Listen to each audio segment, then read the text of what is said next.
Rain hammered the corrugated roof of the abandoned lot behind a shuttered bodega in Brooklyn. A sickly street lamp sputtered, throwing a jittery halo across oil-slick puddles. A woman in a frayed city-issue poncho pushed a battered sanitation cart down the narrow service alley. The wheels screamed with every rotation, her rubber-soled boots skated on the slick concrete, but she kept moving, shoulders hunched against the weather. Then. "Ma'am." The voice was small, shaking, nearly drowned by the rain. She stopped. Huddled against a graffiti-scrawled wall stood a little girl, soaked through, clutching a sodden teddy bear. Her hair stuck to her cheeks, her eyes were wide, not with tears but with fear. "Am I Mom? She didn't come back," the girl hiccuped. The woman's breath stuttered. She unfastened her poncho, draped it over the child, abandoned the cart where it stood, and scooped the girl into her arms. Cold rain sliced her face. She ran toward the faint glow of the avenue, never knowing the child in her arms was the granddaughter of one of Manhattan's most powerful men. Nora Tran had not always been invisible. 15 years ago, in a walk-up apartment in Queens, she had a life that fit together like a well-worn jigsaw puzzle: husband, daughter, a small kitchen where the smell of jasmine tea lingered, and the sound of little feet running between rooms. She'd been someone who laughed easily and believed the world was, at its core, decent. Then, one rainy Friday night, a drunk driver clipped their car on the Long Island Expressway. The force of the collision spun the world into shards of metal, glass, and sirens. When the noise stopped, so had everything else. After the funeral, Nora didn't so much move on as vanish. She learned to avoid the gaze of strangers, to keep her voice to herself, to choose jobs that let her fade into the city's machinery. By her mid-40s, she was working for the Department of Sanitation, assigned to the night shift in Brooklyn, a route that began at 9 in the evening and ended at dawn. The pay was modest, the work physically grinding, but it asked for nothing more than her labor. No conversation. No curiosity. Just her and the cart. Her route was a winding circuit of narrow alleys and side streets, behind bodegas where fryer grease oozed into the gutters, behind bars that dumped out towers of empty beer bottles, behind restaurants whose bins held secrets in the form of discarded invoices and lipstick-smudged glasses. Nora had learned to read the city's garbage like an anthropologist. Fast food wrappers meant teenagers, flower stems meant a wedding had ended, broken toys meant a move nobody wanted to make. Children were rare on her route at night. That suited her. Their small faces, their curious eyes, were mirrors she could not look into. That Thursday, the sky over Brooklyn carried the color of lead. A damp wind pushed in from the harbor, lifting bits of newspaper and slapping them against chain-link fences. By the time Nora turned onto Atlantic Avenue, the first drops of rain were already cooling the back of her neck beneath the hood of her city-issued poncho. She moved into the alley behind an old open-air market that had been boarded up for years. Once, it had been a place of noise and life, vendors shouting prices, bachata and hip-hop competing from portable speakers, the smell of fried plantains drifting out to the street.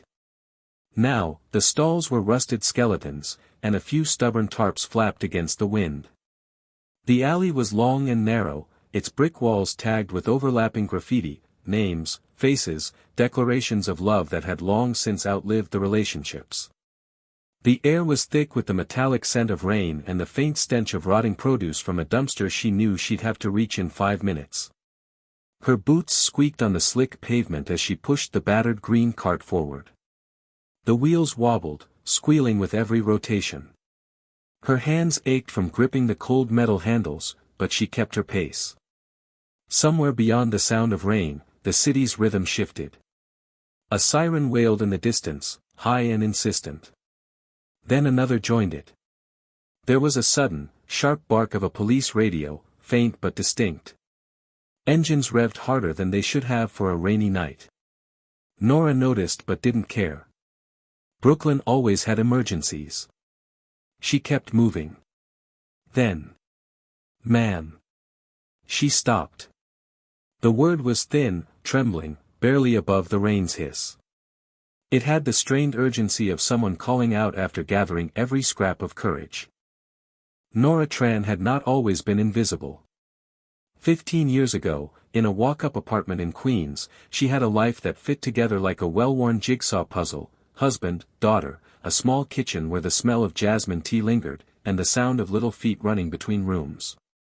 She'd been someone who laughed easily and believed the world was, at its core, decent. Then, one rainy Friday night, a drunk driver clipped their car on the Long Island Expressway. The force of the collision spun the world into shards of metal, glass, and sirens. When the noise stopped, so had everything else. After the funeral, Nora didn't so much move on as vanish. She learned to avoid the gaze of strangers, to keep her voice to herself, to choose jobs that let her fade into the city's machinery. By her mid-40s, she was working for the Department of Sanitation, assigned to the night shift in Brooklyn, a route that began at 9 in the evening and ended at dawn.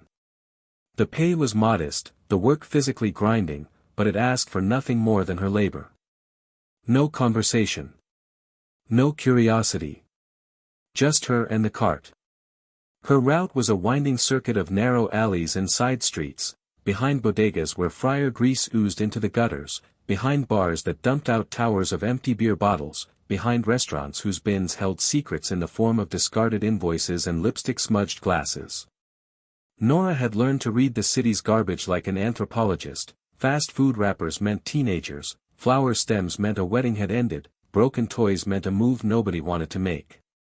Children were rare on her route at night. That suited her. Their small faces, their curious eyes, were mirrors she could not look into. That Thursday, the sky over Brooklyn carried the color of lead. A damp wind pushed in from the harbor, lifting bits of newspaper and slapping them against chain-link fences.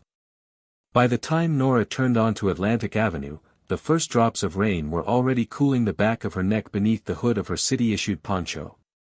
She moved into the alley behind an old open-air market that had been boarded up for years. Once, it had been a place of noise and life, vendors shouting prices, bachata and hip-hop competing from portable speakers, the smell of fried plantains drifting out to the street.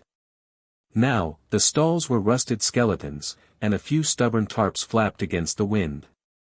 The alley was long and narrow, its brick walls tagged with overlapping graffiti, names, faces, declarations of love that had long since outlived the relationships. The air was thick with the metallic scent of rain and the faint stench of rotting produce from a dumpster she knew she'd have to reach in 5 minutes. Her boots squeaked on the slick pavement as she pushed the battered green cart forward. The wheels wobbled, squealing with every rotation. Her hands ached from gripping the cold metal handles, but she kept her pace. Somewhere beyond the sound of rain, the city's rhythm shifted. A siren wailed in the distance, high and insistent. Then another joined it. There was a sudden, sharp bark of a police radio, faint but distinct. Engines revved harder than they should have for a rainy night. Nora noticed but didn't care. Brooklyn always had emergencies. She kept moving. Then. "Ma'am." She stopped.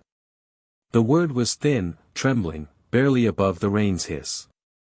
It had the strained urgency of someone calling out after gathering every scrap of courage. The girl wriggled free of the blanket and ran, colliding with the woman's knees in an embrace so fierce it knocked both of them to the floor. The woman clung to her daughter as though sheer will could fuse them together again. "Oh God, Lily. I thought," her voice broke, splintering into sobs that shook her entire body.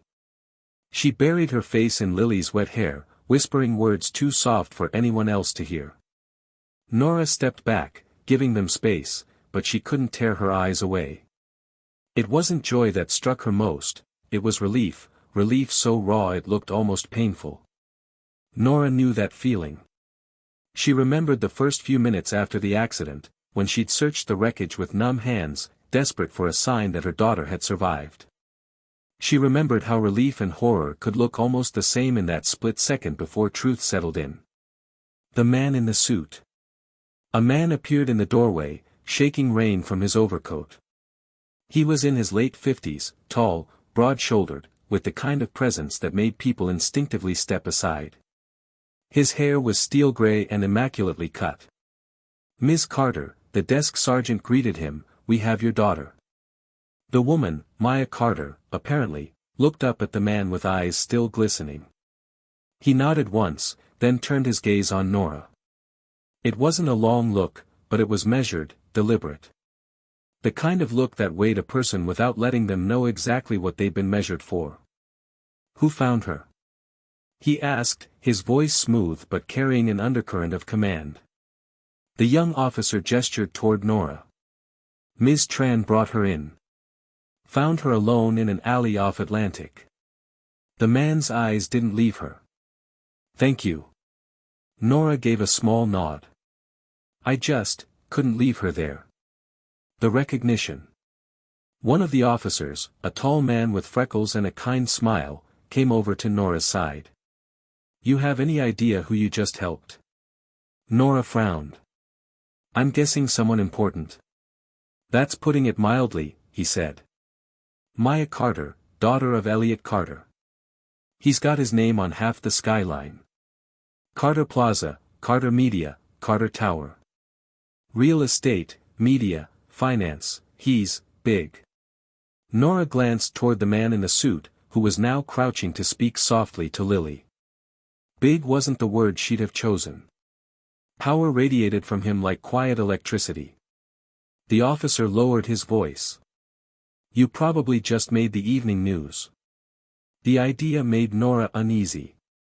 She didn't want cameras, attention, or her name in anyone's mouth. She wanted to go back to the streets where she was invisible. Slipping out. The room was a blur of movement, forms being filled, phones ringing, questions asked and half answered. Nora eased toward the door, her hands deep in her poncho pockets. Outside, the rain had softened into a thin drizzle, the air heavy with that damp smell the city gets before midnight. She crossed the street toward the alley where she'd left her cart. It was still there, slouched against the wall, a couple of soggy cardboard boxes spilling out into the gutter. She grabbed the handle and started pushing, telling herself she'd done her part. No reason to think about Lily Carter again. She didn't see the black sedan glide silently up behind her until it stopped just ahead, blocking the mouth of the alley. The window rolls down. The rear window lowered with the quiet precision of a high-end machine. Elliot Carter was inside, dry and composed, as if the weather had chosen not to touch him. "Ms. Tran, isn't it?" His voice was low, calm, but with the weight of someone accustomed to being answered. Nora kept her hands on the cart. "Yeah. Would you join me for a moment? I promise I won't keep you long." Her first instinct was to refuse. Men like him didn't invite people like her into their cars without reason. But there was something about his tone, polite but unyielding, that told her no wasn't on the menu. She left her cart and slid into the back seat. The warmth and faint cedar scent hit her instantly. The leather seat seemed too soft for someone still damp from the rain. The conversation. Elliot Carter studied her for a moment before speaking. "You found my granddaughter without knowing who she was. You acted without hesitation." "She's a kid," Nora said simply. It was raining. She was alone. "That's exactly it," he replied. "You acted when others might have walked past. And you did so without expectation." She waited. Men like him didn't strike up conversations for flattery. "I'd like to offer you something," he said. "A position. Daytime hours. Stable pay. You wouldn't be pushing that cart anymore." Nora's jaw tightened. "And what would you want in return?" "Availability," he said smoothly. "There may be times when my family needs someone outside our circle. Someone who sees what staff might overlook." The question that closed a door. Nora tilted her head. How did she end up alone in the first place? A brief flicker passed through his eyes before he answered. "An unfortunate lapse in attention. We're still clarifying details. Too neat. Too polished." She'd heard that tone before, in people closing the door on questions they didn't want opened. He reached into his coat pocket and produced a small black card embossed in gold. Think about it. Call this number when you've decided. The sedan eased back into the street, disappearing into the mist before Nora could decide whether to drop the car down a storm drain. The Carter Group's Midtown Tower rose above 57th Street like a mirror catching the morning light.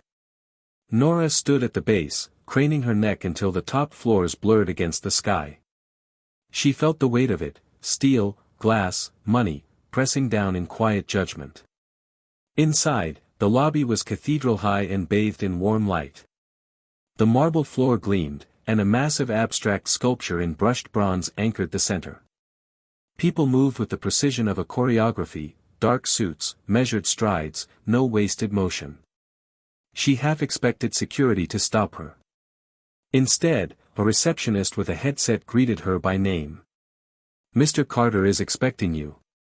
A woman in a tailored navy suit appeared to escort her to a private elevator. 58th floor, she said, swiping a keycard. Straight to his office.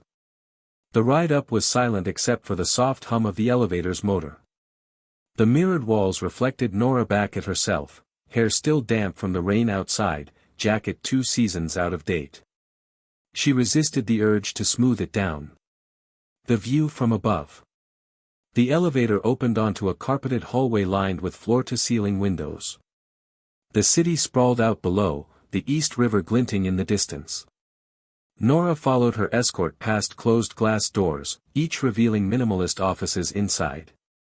Then they stepped into a space that felt more like a penthouse than an office. One entire wall was glass, the skyline stretching beyond it like a living mural. Elliot Carter stood with his hands in his pockets, gazing out. He didn't turn immediately.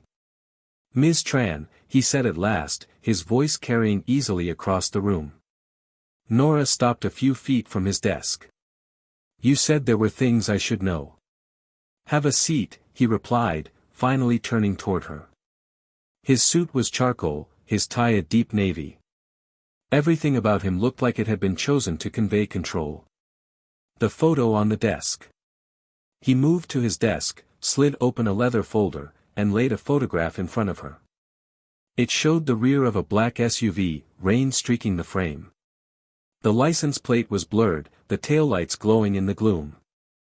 "This vehicle was seen idling near the alley where you found Lily," he said. Minutes later, it drove away without her. Nora leaned in, studying it. "You think someone took her, then just left her?" "That's the question," he said evenly. "The police have a theory. I have another." "Which is?" "That someone wanted to send a message." She frowned. "To you?" His gaze didn't waver. "You don't reach my position without making enemies." Pieces she didn't ask for. He closed the folder but left his hands resting on it. "The police will follow their own leads. But I have resources they don't. And I don't fully trust them to keep Lily safe if this was targeted." Nora shifted in her chair. "What does that have to do with me? You were the one who brought her back. She trusts you. That matters. That doesn't make me qualified for whatever you're suggesting. It makes you harder to predict," he said. "And harder to compromise." The words hung in the air. The offer repeated. "I want you close to her for the next few days," he said finally. "Not as security. As company. Someone she'll talk to." "Why not use your own people?" Nora asked. "They're watched," he said simply. Nora looked away, toward the skyline. "I'm not looking to get tangled in someone else's problems." He leaned back, steepling his fingers. "Sometimes we don't get to choose which worlds we're pulled into." The envelope. He opened a desk drawer and withdrew a plain white envelope, sliding it across to her. Inside were printed instructions, an address in the Hudson Valley, a time, a driver's name. "My daughter will take Lily there this evening," he said. "You'll meet them tomorrow morning. Is she okay with this?" Nora asked. "She'll be," he replied, his tone making it clear the decision was already made. Nora picked up the envelope but didn't commit. "And if I say no? Then you'll go back to pushing a cart in the rain," he said. "But you'll spend the rest of your life wondering if the girl you left behind ended up back in that alley." The decision. She hated that he was right. The image of Lily in the rain had a grip she couldn't shake. She stood, envelope in hand. "I'll go. But if this turns into something I'm not okay with." "You'll walk," he finished for her. "I understand."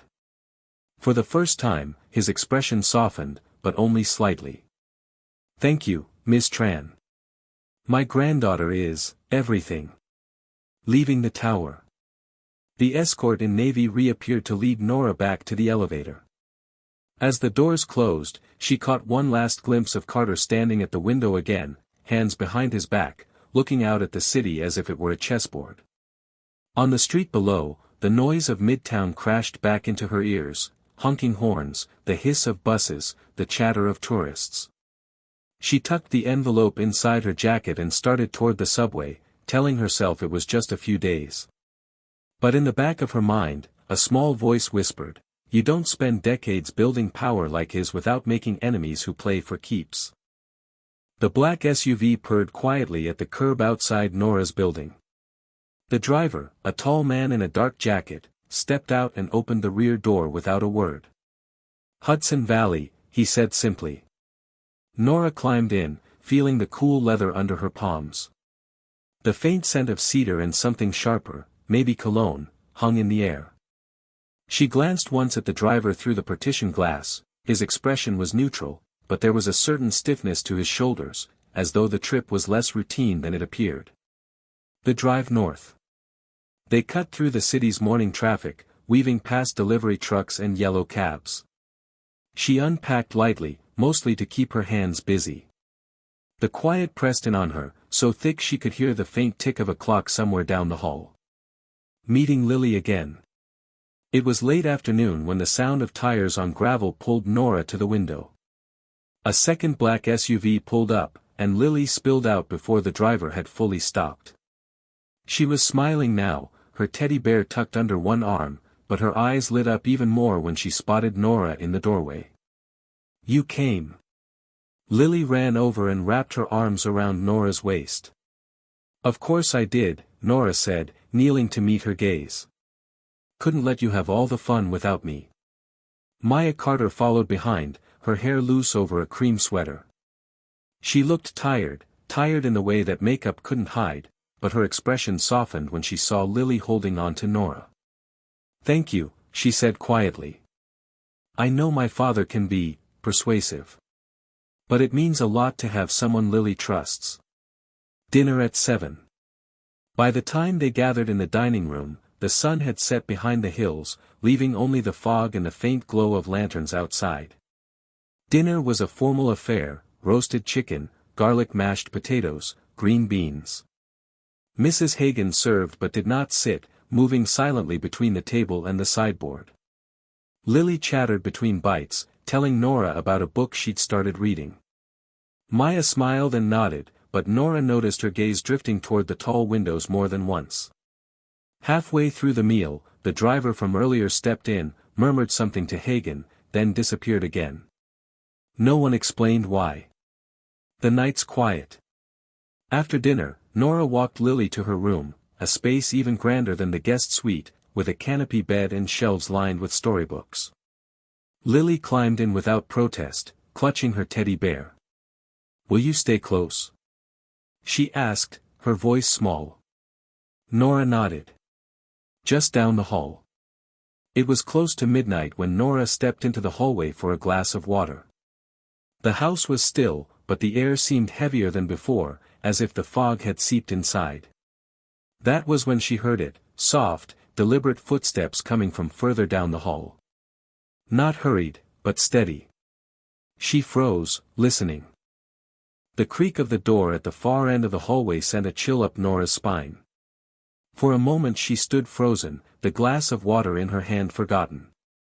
The house was wrapped in a deep, muffled silence, no hum of televisions, no voices from behind closed doors. Just the faint, almost hesitant shift of hinges. Her first instinct was to step back into her room, close the door, and lock it. But the part of her that had stopped in the alley for Lily, the part that couldn't leave things alone when they felt wrong, began moving her forward.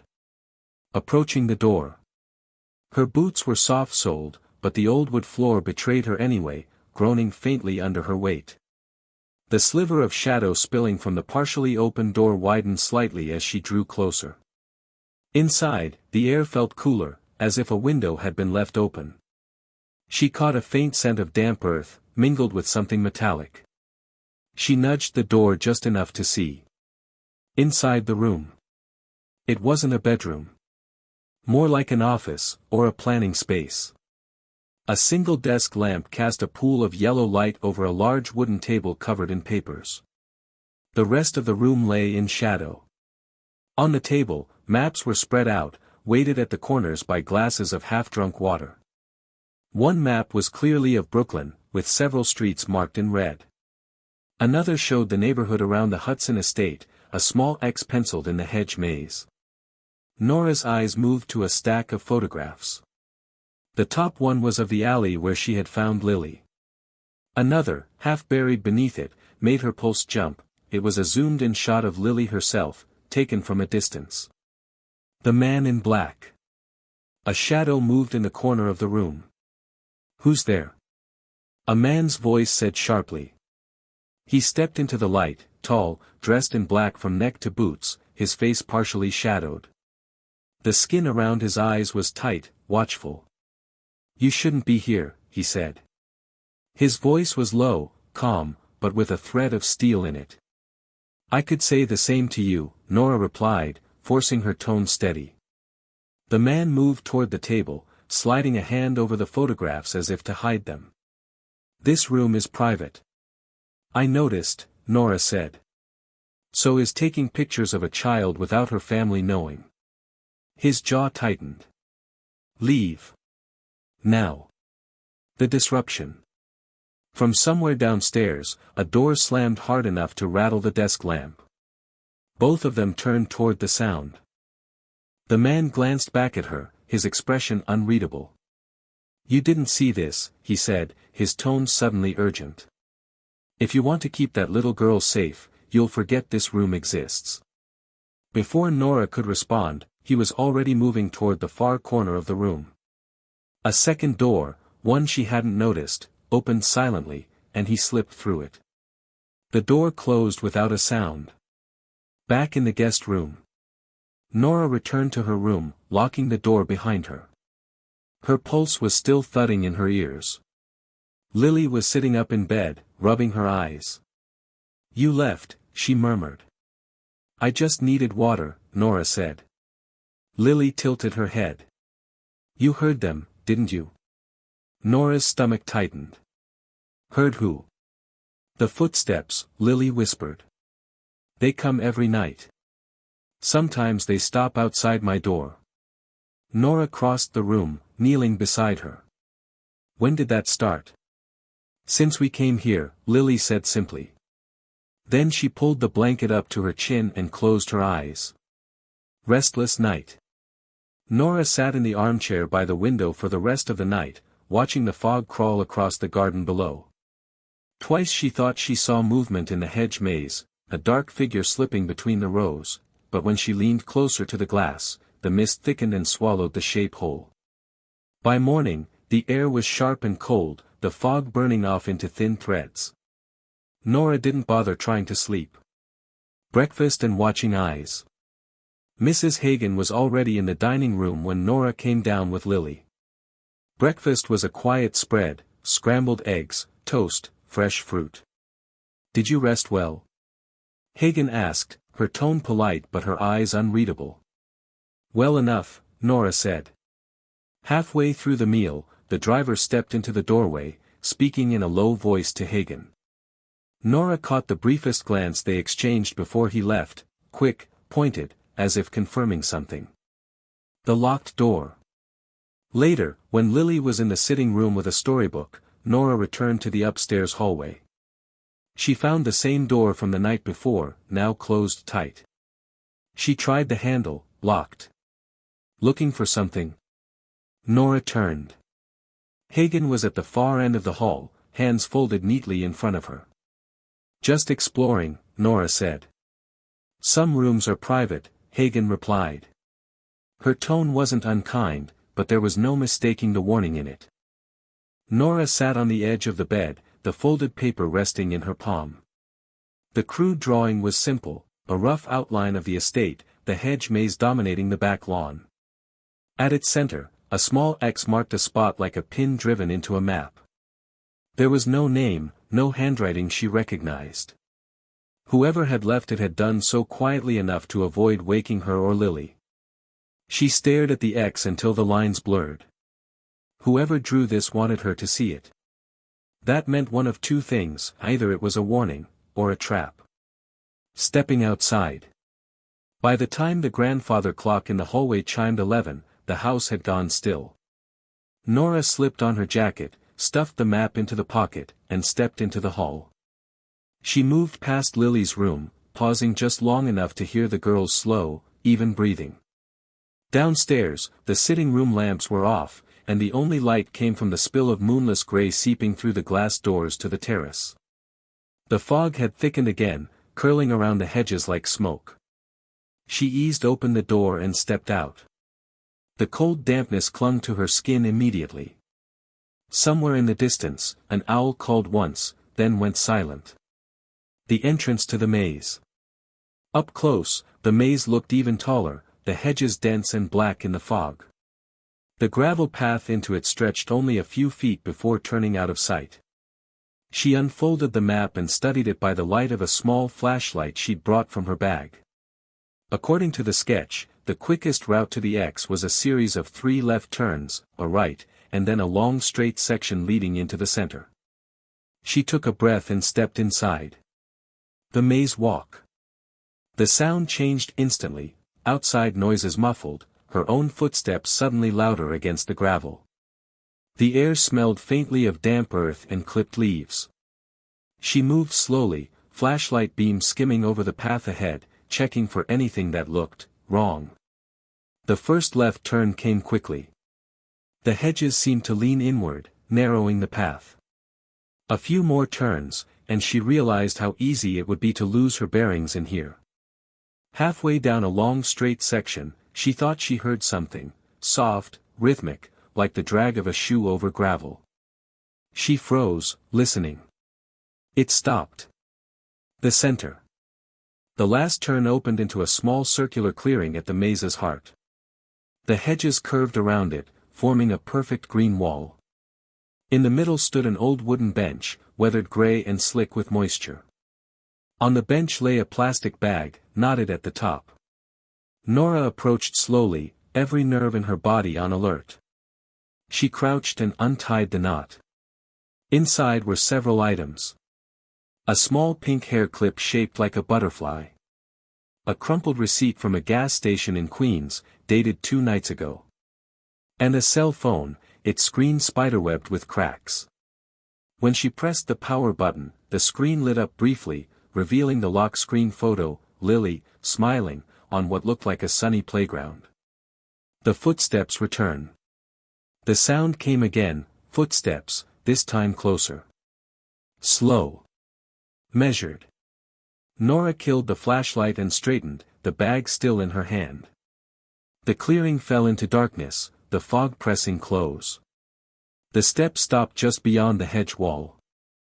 Whoever it was didn't come closer, but she could hear breathing, steady, controlled, as if the person was waiting for her to make the next move. Her fingers tightened around the bag. "Who's there?" she called softly. No answer. A few seconds later, the footsteps retreated, fading back into the maze until she couldn't hear them anymore. Leaving the maze. Nora's pulse hammered as she navigated back the way she'd come, the map clenched in one hand. Every turn felt longer, the hedges more oppressive. Twice she thought she saw movement at the end of a path, but when she blinked, it was gone. When she finally stepped out onto the lawn, the house loomed ahead like a shadow with eyes. All the windows were dark, but she couldn't shake the feeling she was being watched from somewhere behind the glass. Back in the room. She locked the door behind her and set the bag on the desk. Under the lamplight, she studied the contents again. The hair clip was damp but intact. The receipt's timestamp placed it at 9:17 p.m., long before Lily was found in Brooklyn. The phone's battery indicator was red, but she resisted the urge to try guessing the passcode. Whoever owned it, whoever had been in the maze, might know she had it now. Lily stirred in her sleep, murmuring something Nora couldn't catch. Nora moved to her bedside and brushed a strand of hair from her forehead. The girl's teddy bear was clutched tight under her chin. Nora glanced back at the desk. Someone had left those items for a reason. And the reason wasn't kindness.